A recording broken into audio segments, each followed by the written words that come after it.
تحریک لبیک یا رسول اللہ صلی اللہ علیہ وسلم کی لیٹسٹ نیوز کے لیے ببو ٹی وی کو سبسکرائب کریں، بیل آئیکن کو پریس کریں، ویڈیو کو لاسٹ تک ضرور دیکھیں، لائک کریں اور دوستوں کے ساتھ شیئر کریں۔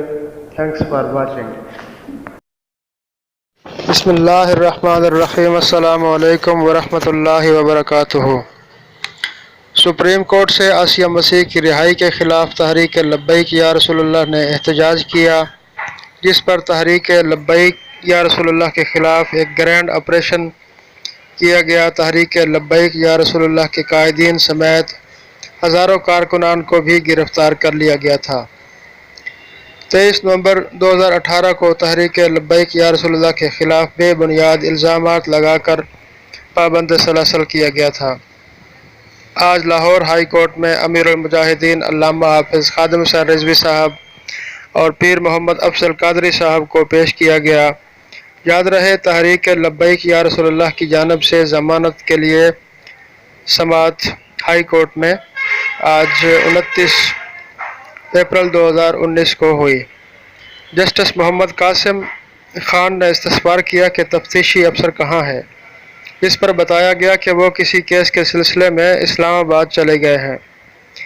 جسٹس محمد قاسم خان نے سخت برہمی کا اظہار کیا اور کہا کہ رضوی صاحب کو گرفتاری کے ریکارڈ پیش کیے جائیں تاکہ یہ دیکھیں کہ ریکارڈ کے مطابق گرفتاری بنتی بھی ہے یا نہیں۔ اے ایس آئی نے مکمل ریکارڈ پیش کیا، جس پر جسٹس محمد قاسم خان نے کہا کہ تمہارا کیا کام ہے؟ کیا یہاں مٹھائی بٹ رہی ہے؟ تفتیشی افسر کہاں ہے؟ اس کو پیش ہونا چاہیے تھا اور مکمل ریکارڈ پیش کیا جائے۔ تحریک لبیک یا رسول اللہ کے وکیل نے کہا کہ پولیس مکمل طور پر تفتیش کر چکی ہے، قائدین کو بے بنیاد الزامات میں گرفتار کیا گیا اور جیل میں رکھا گیا۔ تحریک لبیک کے وکیل نے کہا کہ ملک میں انتشار پھیلانے اور لوگوں کو اکسانے کی بے بنیاد الزامات لگا کر اور اداروں کے خلاف بات کرنے پر مقدمات بنائے گئے ہیں۔ جسٹس قاسم خان نے استفسار کیا کہ آئین میں کہاں لکھا ہے کہ کسی ادارے کے خلاف بات نہیں کی جا سکتی، اور اگر آئین کے کسی شق کے خلاف ورزی کی جائے تو غداری کا کیس تو بنے گا۔ اس پر تحریک لبیک یا رسول اللہ کے وکیل نے کہا کہ اسی موجودہ حکمران جماعت بھی دھرنے دیے تھے اور وہ سب کچھ میڈیا پر دکھایا گیا تھا، اور انہوں نے بھی اداروں کے خلاف بات کی ہے، ان پر بھی کیس چلنے چاہیے۔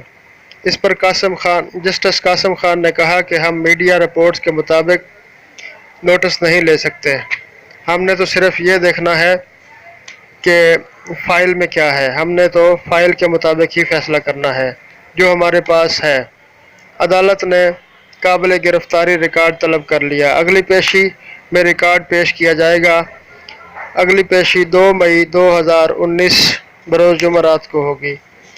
لبیک لبیک لبیک یا رسول اللہ، تاجدار ختم نبوت، زندہ باد زندہ باد۔